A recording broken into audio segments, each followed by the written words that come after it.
Welcome to Luca and Miguel. Enjoy the video. You begin by preparing the Pixel 6 for a hard reset.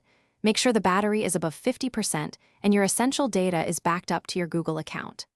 Once done, power off the phone fully. Do not skip this. Then press and hold volume down and power together until you see the bootloader screen.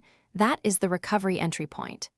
You need to navigate carefully using the volume keys and confirm selections with the power button. This avoids accidental commands. Once you're in the bootloader, use the volume keys to highlight recovery mode and press power to select it. The phone will reboot into Android recovery.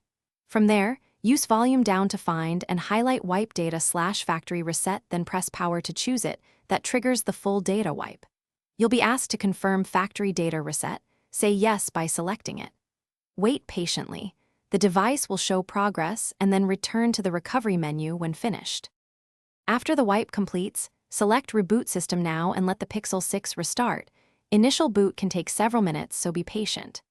When the setup prompts appear, sign in with the Google account previously on the phone to satisfy factory reset protection. That's why backing up mattered. If the phone fails to boot or is stuck in recovery, try the sequence again. If problems persist, use a DB sideload or reflash factory images as a more advanced recovery option. Thanks for watching and please subscribe. It's the best investment you'll ever make.